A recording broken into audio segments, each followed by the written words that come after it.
Everyone, welcome back in my YouTube channel. So आज मैं आपको पढ़ाने वाली हूँ क्लास 10th हिंदी का हमारा जो पहला चैप्टर है मित्रता, जिसको लिखा है आचार्य रामचंद्र शुक्ल जी ने।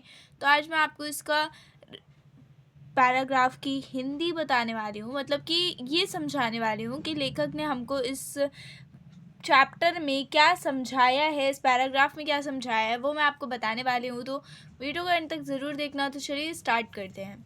ठीक है, ये हमको एक गद्यांश दिया गया है जिसके ऊपर मैं बात करूँगी और बताऊँगी आपको कि इस पर लेखक हमें क्या समझा रहे हैं, क्या कह रहे हैं। ठीक है, मित्रता एक बहुत अच्छा चैप्टर है, तो मेक श्योर कि आप वीडियो को एंड तक ज़रूर देखें। तो चलिए स्टार्ट करते हैं। हम लोग कच्ची मिट्टी की मूर्ति के समान रहते हैं, जिसे जो जिस रूप का चाहे उस रूप का करे, चाहे राक्षस बनाए चाहे देवता। ऐसे लोगों का साथ करना हमारे लिए बुरा है जो हमसे अधिक दृढ़ संकल्प के हैं, क्योंकि हमें उनकी हर एक बात बिना विरोध के मान लेनी पड़ती है।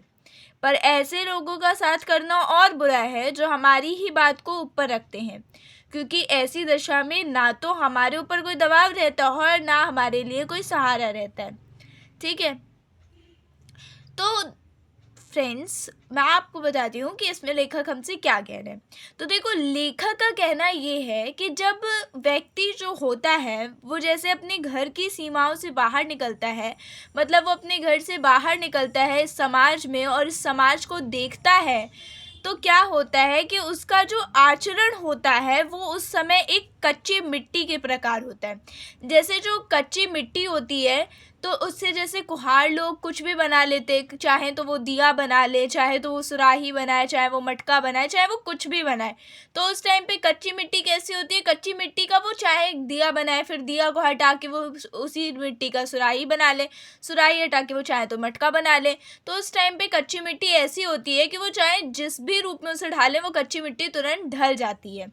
तो ऐसे ही लेखक तुलना करते हैं कि जब कोई व्यक्ति जो बड़ा होता है और वो अपने घर की सीमाओं से बाहर निकलता है और जब वो इस समाज में बाहर आता है, वह समाज को देखता है, तो उसका स्वभाव कैसा होता है, उसका स्वभाव एक कच्ची मिट्टी के समान होता है।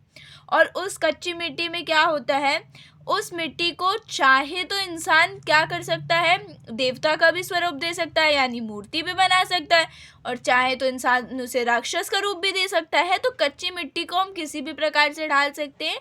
वैसे ही एक व्यक्ति जब अपने घर को छोड़कर बाहर निकलता है, समाज में जाता है, तो वो उसका स्वभाव भी कच्ची मिट्टी की तरीके ही होता है। चाहे तो उसका स्वभाव बुरा भी हो सकता है और अच्छा भी हो सकता है, ये निर्भर करता है उसके आसपास के लोगों पे। ठीक है, तो लेखक कहते हैं कि मिट्टी की जो मूर्ति होती है, जब तक वो आग में तपाई नहीं जाती, सेकी नहीं जाती, तब तक उसको हम इच्छा अनुसार रूप दे सकते हैं। उसी प्रकार जब तक हमारे स्वभाव और विचारों में दृढ़ता नहीं होगी, मतलब हम दृढ़ संकल्पी नहीं होंगे, तब तक हमारे आचरण को कोई भी मन चाहे रूप में, मतलब अपने हिसाब से ढाल सकता है।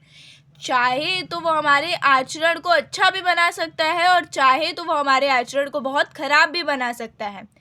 और उस समय ये किस पे डिपेंड करता है, किस पे निर्भर करता है, ये निर्भर करता है हमारे मित्रों पर।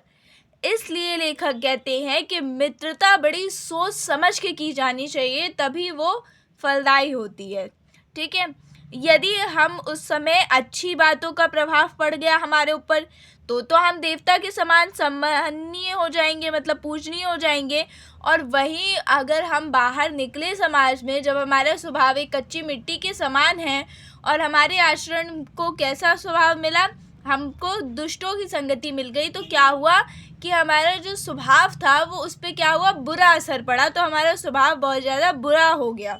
ठीक है, हमारा आचरण राक्षसों के समान हो गया और इससे हमको क्या होगा, इससे हमें घृणा मिलेगी, लोगों से की नफरत में झेलने को ही हमें मिलेगी।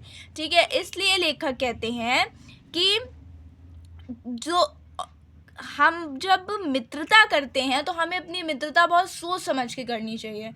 और वो कहते हैं कि मित्र उसी को बनाना चाहिए जो कि आपको अच्छी बातों को सिखाए, अच्छा आचरण करने के लिए कहे और आपसे अच्छे कार्य ही करवाए, आपके ऊपर कोई भी बुरा प्रभाव न डाले, वही आपका सच्चा मित्र होता है।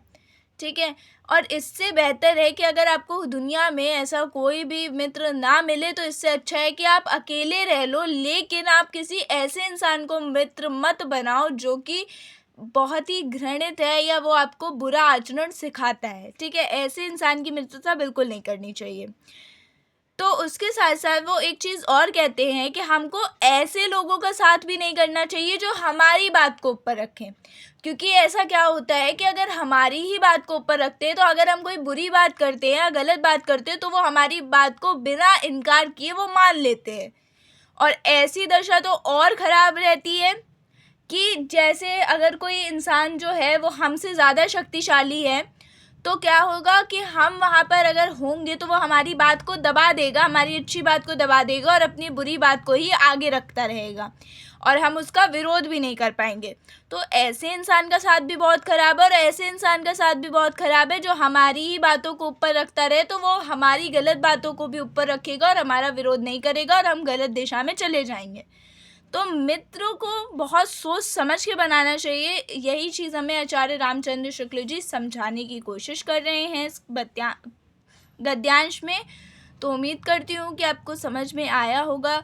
कोई भी आपको समस्या हो तो आप मुझे कमेंट बॉक्स में कमेंट करके पूछ सकते हैं। मिलते हैं अगले वीडियो में, देखने के लिए आपका धन्यवाद।